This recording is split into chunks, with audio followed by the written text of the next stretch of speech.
Why don't we just start on the border situation? I mean, I want to highlight the sort of human element of this, which we've been talking about this week. Probably none more so than this couple in New South Wales, baby born, had complications, taken to a hospital in Queensland. It took 4 days for them to be able to visit. This just seems crazy, doesn't it? Well, there's human elements to this crisis, full stop, everywhere. I mean, those stories are tragic, as are the stories that we're seeing in Victoria of continually every day.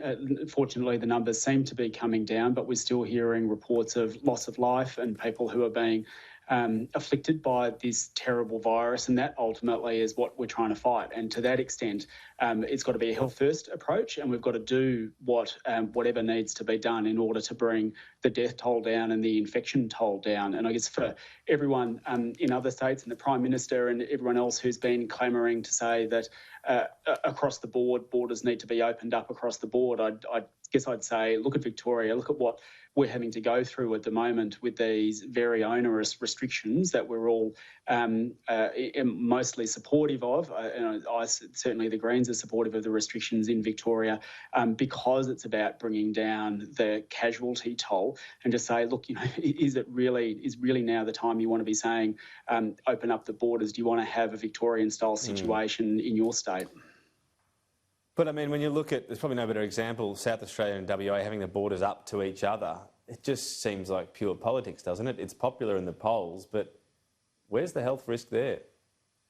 Well, the Greens have been calling for an elimination strategy for Australia as a whole to be moving towards elimination as far as is possible. And I think for so long as decisions are being made on a health basis and from our perspective being made with that in mind, then we're supportive of that. Look, it shouldn't be something that is driven by the politics, it should be driven by the health. But they're at that point, aren't they? Well, perhaps, and I think those would defer to the health officers in those states and territories to be making decisions about what they consider is best for those areas. We don't really hear come the back detail again behind and that. say, look over the border. Do we need more public information on it? Sorry, say that again.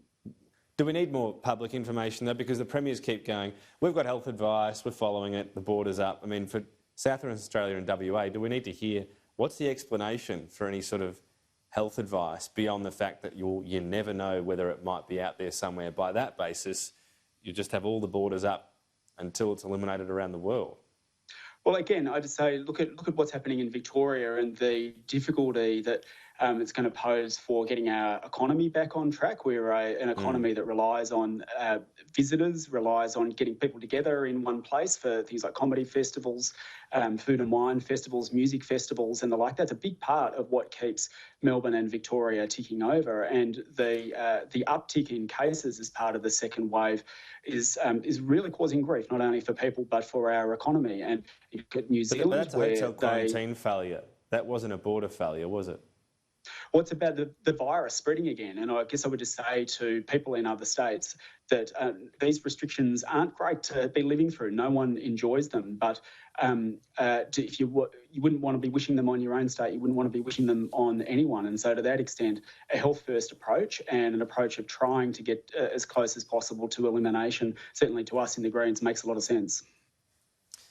You're marking 10 years since an agreement between the Greens and the Labor Party to share power, and saying that should be something that's on the cards again. Why?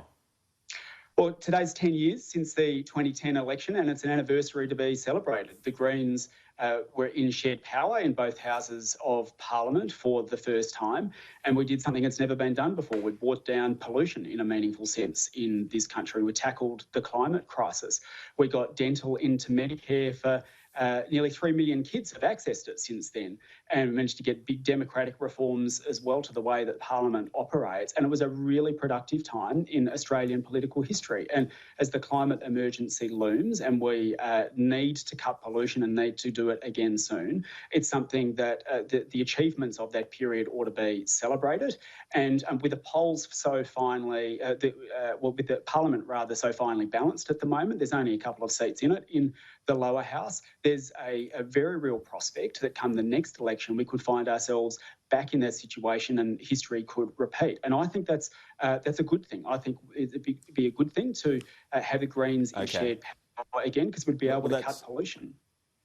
So that you're saying to be celebrated, voters didn't celebrate at the election the first time they got to cast their vote on that power sharing arrangement. It was a genuine landslide to the coalition.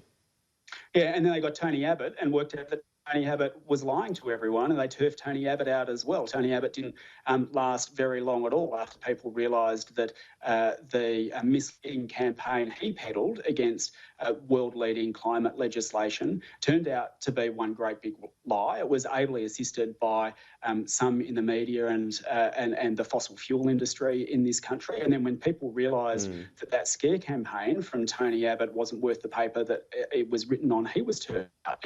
And polls that have been conducted since, you ask people, would you rather, do you think it was a mistake to rip up the carbon price? They say yes. He wasn't turfed out by the voters, Adam Bandt, and then you go to the last election when there was a lot of talk of climate. Yet again, Labor failed, the Greens failed, the coalition got in. Well, and that's because Scott Morrison, a few months before the election, all of a sudden professed to care about the climate crisis. And in seats like Kooyong, where the Treasurer had to spend, well, the Liberal Party had to spend over $1 million to keep the Treasurer in his seat because the Greens were mounting a strong challenge. His whole campaign to his electorate was, look, we are acting on the climate crisis. The coalition shifted. The coalition shifted in the lead up to the election to tell everyone, look, it's okay. We do care about climate change, but don't worry, we've got it under control. Well, and what's becoming increasingly apparent is that they don't. And Labor was still saying to voters it was an important election for the environment, and yet the coalition won. That's what happened. Well, Labor tried to have a bet each way, didn't it? And on Adani in particular. And we're seeing that play out now with the coalition wanting to fast-track gas and coal and make the climate emergency worse. The Greens are there taking on the coalition saying, no, we don't want that. We've got no more gas and coal. It is time to switch over to renewables. At the moment, sadly, Labor's siding with the coalition, which is the approach that it took going into the last election as well. And I think people could see through that. And so we're calling on Labor to join with us in taking on the government so that we don't repeat what happened at the last election.